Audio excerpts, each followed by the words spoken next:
à tous, je vous retrouve aujourd'hui avec un magnifique soleil ici en face de moi. J'espère que ça ira pour la vidéo, ce sera pas trop lumineux, je l'espère. Au contraire du coup que j'ai pu estimer la lumière et que j'en ai mis moins, on verra bien. Alors je vous retrouve aujourd'hui pour mes tops et mes flops. Petit point rouge à lèvres. Alors aujourd'hui je porte celui-ci. C'est le Longer Lasting de chez Emma. C'est un rouge à lèvres que j'adore. Je l'ai vu sur des copines. Je le trouvais tellement magnifique que j'ai été m'en acheter. Je crois que c'est déjà mon deuxième tube. Il est vraiment très très joli.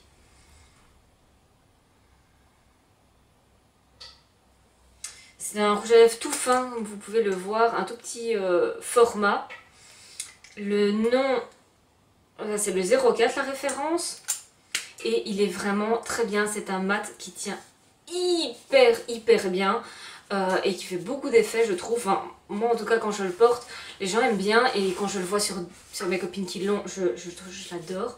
Regardez ici j'essaie d'enlever le swatch, vous voyez qu'il tient vraiment très bien alors que j'ai de l'eau micellaire donc il tient vraiment très bien, c'est vraiment un très gros coup de cœur, je vous le conseille.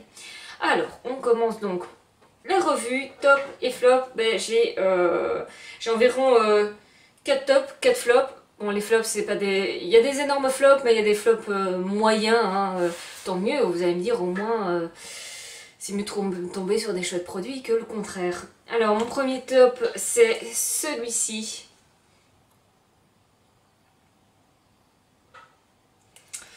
C'est chez The Body Shop, le tonic gelé douceur. Vous voyez c'est en fait un tonic avec dedans des petites pétales de fleurs de rose qui sent très bon la rose. Ah ouais, ça sent vraiment très bon. Quand vous le mettez sur le coton, il y a aussi un petit peu des morceaux de pétales de rose sur le coton. C'est extrêmement doux. D'ailleurs ça laisse un... c'est une gelée qui est hydratante. Et c'est pour ça que je l'aime autant, parce qu'à la fin de l'hiver, moi j'ai vraiment besoin d'hydratation. En plus elle est vegan, non testée sur les animaux, bien évidemment. The Body Shop ne teste pas sur les animaux. Voilà, c'est un super produit. Donc il fait, moi je l'utilisais ou le matin ou le soir ou les deux. Le matin vraiment en tonique, le soir enfin, quand je me démaquille après pour en dernier geste de démaquillage. Ça laisse un fini un petit peu doux sur la peau, un petit peu hydratant, c'est vraiment très agréable. Moi je l'aime vraiment beaucoup. Peut-être que celles qui n'aiment pas le côté un petit peu gelé et le fait d'avoir des petits morceaux de pétales qui ne restent pas sur le visage, hein, peut-être que ça vous plaira pas, mais en tout cas moi je l'aime vraiment. Mon deuxième top, c'est là vous l'avez vu sur tous mes réseaux sociaux, je les adore. Ce sont mes deux mascaras. Alors il y a la base, le Lash Primer Super Volume, voilà, avec une brosse comme celle-ci. Donc ça c'est la base qui pour le coup apporte un plus, parce que quand je la mets pas je vois la différence, parce que parfois les bases blanches comme ça ou rien, hein. Celle-ci elle fonctionne vraiment. Et après j'utilise le Lash of the Day Super Volume, toujours de chez Essence, donc les deux volume plus volume, et moi je trouve qu'ils font longueur les deux ensemble, waouh. Et cette brosse n'est pas sans vous rappeler celle du Better Than Sex de chez Too Faced ou du Ecstatic Paradise de chez L'Oréal. Et en effet, c'est un vrai dupe des deux qui coûte 3 € environ. Wouhou, franchement, lâchons-nous quoi. Parce que pour 6 €, vous avez un super combo qui fait des cils de malade. Petite précaution, vu qu'il y a une couche de ceci ou deux, moi dans mon cas je mets 2 couches et puis 2-3 couches, je dirais que j'aime bien en mettre. Ça peut prendre un tout petit peu de temps à sécher, pas énormément de temps, mais c'est vrai que du coup comme ils sont très longs, parfois ça me fait des petites marques au-dessus de ma paupière. Donc là, avec un pinceau, sans poudre, sans rien, un légèrement rugueux, j'attends que ça sèche bien, je passe dessus les marques et tout s'en va. Donc voilà, c'est la seule petite chose que je pourrais dire. En tout cas, il ne sèche pas autant que celui de L'Oréal. Je les adore. Vraiment, c'est un super super bon plan, un super top. Donc n'hésitez pas, pour les Belges, chez Kruidvat, d'aller les trouver. Pour les Français, vous les retrouvez dans certains Auchan ou Carrefour. Et sinon, sur Internet, bien évidemment, ça se trouve relativement facilement. Mon autre top, mon troisième top, c'est ceci. Je suis amoureuse de cette palette. Donc c'est la Hyper Real Glow de chez MAC. Et attendez de voir ça.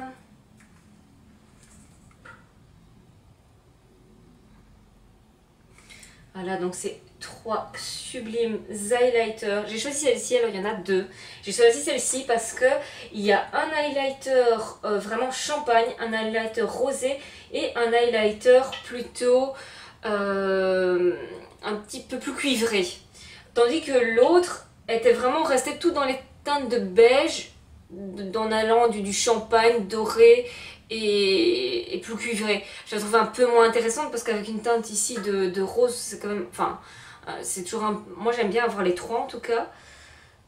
Je vais vous faire les swatchs de cette magnificence. Voilà, vous voyez que ça envoie du lourd, hein. C'est un highlighter, c'est pas pour les petites joueuses, c'est pour celles qui ont envie que ça se voit, hein. C'est mon cas, j'adore l'highlighter. Oh là là, quand on veut l'enlever, je sais pas si vous allez encore voir, mais ça brille à fond. Waouh, j'adore cette palette. J'adore cette palette, je me suis pas posé de questions, je sais plus le prix, c'est aux alentours des 45 € je crois. J'ai demandé le prix, je crois que je l'ai pas trop écouté et je l'ai prise... Voilà, je me suis pas posé de questions, je la voulais trop. Dès que je l'ai swatché, en fait, j'ai fait non, mais il n'y a pas moyen que je reparte sans. Tant pis, je vendrai mes petites culottes pour, mais il faut que je reparte avec. Donc voilà, vous l'avez compris, j'adore cette palette. Et le dernier de mes tops, c'est ceci. Alors, c'est quoi? C'est un autobronzant, c'est le Tan Out of 10. De chez Technique, j'ai toujours du mal à retrouver la marque. Donc c'est Flash Bronze 4 heures, donc elle se développe en 4 heures, c'est une mousse, c'est hyper pratique. En fait c'est parce que j'avais vu les Self Tan il me semble, et les Saint-Tropez, qui étaient dans les 35-34 € chacune il me semble. Et celle-ci je l'ai trouvée pour 16 € il me semble chez Carrefour, j'étais très étonnée. Et c'est sous forme de mousse comme ceci. Je ne vais pas vous le faire parce qu'évidemment je vais mettre de la mousse partout. C'est une mousse qui est brune quand elle sort. Je la mets avec un gant exprès pour mettre les autobronzants. Et c'est parfait parce que comme elle est brune, on voit tout de suite où on en a mis, où on n'en a pas mis. Donc le risque de trace est vraiment de presque zéro, à moins d'être vraiment une quiche. Et alors là, vous aurez peut-être une trace, mais il faut vraiment, enfin je veux dire, alors vous avez vraiment des problèmes de vue, mais sinon a priori vous allez vraiment voir sans problème là où vous en mettez et là où vous n'en mettez pas. C'est vraiment, elle est excellente. Je l'adore. Depuis que je l'ai, j'ai testé une seule autre fois mes autres autobronzants que j'avais, les classiques, et comme d'habitude, ça m'a fait des traces. Alors que j'en mets depuis des années, des autobronzants classiques, c'est une horreur. Mais dès que vous utilisez des mousses comme ceci, colorées, avec un gant, c'est génial, ça vous change la vie. Parce que moi, j'ai de moins en moins envie de faire bronzette au soleil. J'ai pas envie d'abîmer ma peau, puis bon c'est resté quand même longtemps pour un résultat qui est pas toujours, enfin faut attendre longtemps avant de bronzer ou d'avoir vraiment la bonne teinte que je veux, et ici directement ça me donne un teint mais hyper allé, très peu orangé, c'est vraiment plutôt une teinte froide de bronzage très naturel. Et comme il n'y a pas de traces, c'est difficile de dire que c'est plutôt beau. D'ailleurs c'est pas compliqué, quand je l'ai mis, c'était en plein hiver, j'étais blanche comme un lavabo. Je l'ai mis, j'étais hyper bronzée. Personne ne m'a demandé si j'avais mis de l'auto-bronzant. Tout le monde m'a demandé si j'avais fait des bancs solaires. Tout le monde m'a dit, tu fais encore des bancs solaires? Mais c'est pas bon pour la santé. Ah, t'as fait des bancs solaires? Non. Auto-bronzant. Donc vous voyez qu'on peut mettre encore des auto-bronzants à partir du moment où on choisit bien. Et celui-ci, c'est un gros top, je l'adore. En passant maintenant par les flops. Alors on va commencer par un flop moyen. qui est celui-ci. Oh non. Donc c'est Master Contour de chez Maybelline. Alors, c'est un contour qui se présente comme ça sous deux faces. Alors le côté contour brun, il est pas mal. Il est pas mal. Je ne maîtrise pas encore totalement la technique du contour comme ça. D'ailleurs, c'est pas compliqué. Je l'avais mis, je trouvais que c'était bien fait. Puis mon mari me dit... t'as eu un bleu là sur la joue parce qu'on dirait que t'as essayé de le camoufler avec du maquillage. Non, j'ai pas de bleu. T'es sûr? Si, on dirait vraiment un bleu. Non, c'est mon contouring qui est mal fait. Donc vous voyez, je maîtrise pas encore totalement le contouring, hein, voilà. Poudre, pas de problème, mais avec ça, non. Donc, mais ça vient pas de lui, hein, ça vient de moi, hein, voilà. Ou peut-être un peu de lui, je ne sais pas encore parce que je n'en ai pas utilisé d'autres sous forme de crème.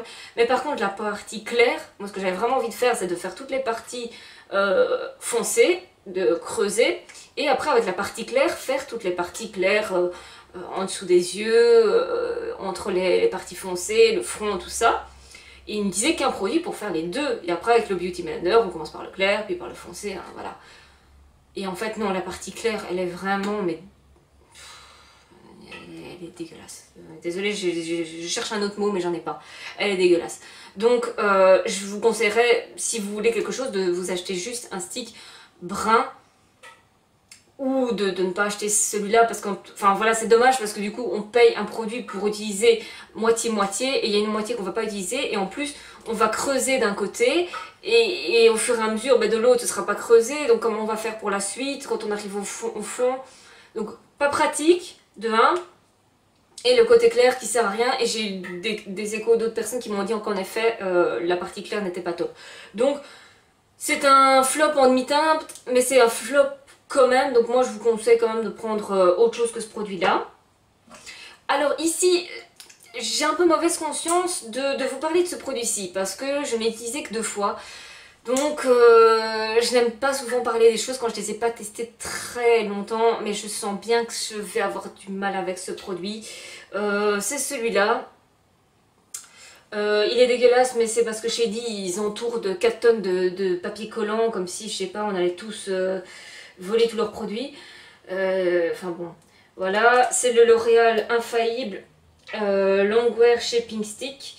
Donc en fait, c'est le même que le tube, que j'adore. Et ici, ils les ont sortis pour faire aussi du contouring. Donc justement, il y a la partie claire, comme ça. Et puis il y a des teintes beaucoup plus foncées, où du coup on peut faire ce contouring. Donc moi, ça m'intéressait beaucoup. Et j'ai été l'acheter. Et quand j'ai voulu prendre les teintes foncées, là je me suis retrouvée mais avec des teintes chocolat, mais chocolat orangé, extrêmement orangé. Je me suis dit non, je peux pas mettre ça en contouring, enfin je veux dire, waouh, c'est très fait quoi. Il n'y avait rien de brun, normal, non, c'était vraiment très orangé, donc non, pas moyen, donc j'ai pas acheté. Par contre, j'avais envie de le tester comme fond de teint, parce que c'est vendu comme fond de teint. J'avais entendu des échos mitigés, et en effet, je trouve que pour moi aussi c'est mitigé. Alors, le produit extrêmement gras, il glisse sur la peau, pratique et pas pratique en même temps parce que du coup on peut en mettre trop et alors on en met très vite trop. À peine on effleure qu'on en met vraiment trop et après pour estomper, moi je le fais au pinceau. J'ai déjà testé 2 pinceaux différents avec mon gros pinceau et cuillère comme ça, vous voyez. Ça fonctionne vraiment pas mal, c'est celui que j'ai mis aujourd'hui et je trouve en fait qu'on voit beaucoup les pores. On voit beaucoup les pores. Ici, je le porte depuis environ 3 heures. Ça a déjà migré au niveau ici du menton. Et ouais, c'est au niveau des pores que ça me dérange un petit peu, quoi. Voilà. Et ça fait pas un effet hyper naturel. Ça fait un effet... J'ai l'impression que ça ressemble au fond de teint que j'avais quand j'étais jeune. Que quand j'avais 14-15 ans, qu'à l'époque il n'y avait pas 500 000, voilà, on connaissait pas très bien le fond de teint, tout ça, enfin, comme les techniques comme maintenant, ça n'existait pas tout ça, enfin voilà, il n'y avait pas de YouTube. Et j'avais cette impression de, ben voilà, je n'ai que ça, donc je mets ça, mais on voyait que ça faisait un peu un effet fake, mais en même temps tout le monde avait cet effet fake, donc c'était pas très dérangeant. Mais maintenant on est tellement habitué à du naturel, même pour les fonds de teint très couvrants, que du coup quand on repart un peu dans les anciennes méthodes, je trouve que c'est pas top. Alors j'ai réussi avec mon Beauty Blender, en repassant un petit peu après dessus, à rendre un effet un peu plus... moins fake, plus naturel, mais du coup c'est la couvrance qui n'est pas au top. Donc moi j'ai vraiment mitigé, je voulais un produit bien couvrant et bien... Je pensais pas que ce serait aussi gras en fait. Donc j'ose même pas imaginer les filles à peau grasse si vous utilisez ça, à mon avis vous avez fait un bain d'huile, c'est pas possible, parce que déjà sur moi c'est qui est la peau sèche, c'est horrible. Donc voilà, je préfère vraiment nettement plus le tube de chez d'Infaillible de chez L'Oréal. Très bien, celui-là, moi j'ai pris en couleur 120. Ah oui, et c'est ça aussi le problème, c'est que la seule couleur qui a fait la plus claire, c'est la 120 vanille rosée, qui est quand même vachement foncée.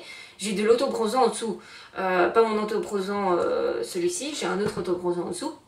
Donc je suis un peu plus foncé, et même comme ça, bah, leur teinte la plus claire convient à une peau qui a de l'autobronzant. À un moment, il faudrait quand même prévoir des teintes plus claires.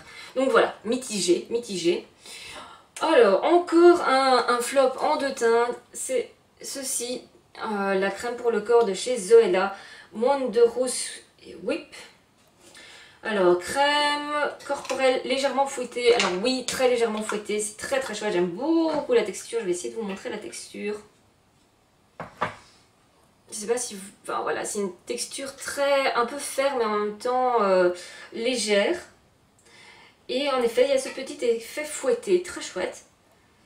Mais ce qui me dérange, voilà, c'est l'odeur. C'est là où le bas blesse, c'est l'odeur. Alors parce que la crème est très bien, hein. Quand je la mets, j'aime bien la crème.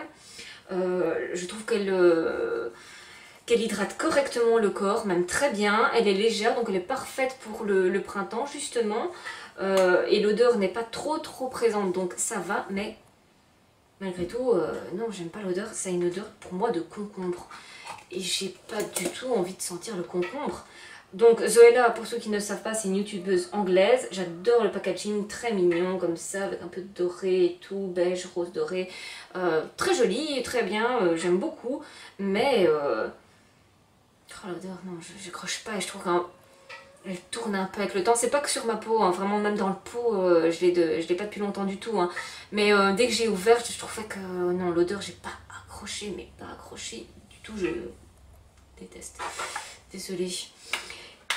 Mais le produit est bien. Donc si vous aimez les odeurs fraîches, peut-être que ça vous conviendra. Si vous aimez bien la vanille et tout ça, bah, vous oubliez totalement. Et le dernier flop, mais là pour le coup ça c'est un gros flop, c'est ceci. Ce sont deux éponges que j'ai achetées chez Primark. En espèce de nude super joli. Donc c'est deux blenders, comme ceci. Ils avaient mou. Et quand on les met dans l'eau, ça gonfle pas.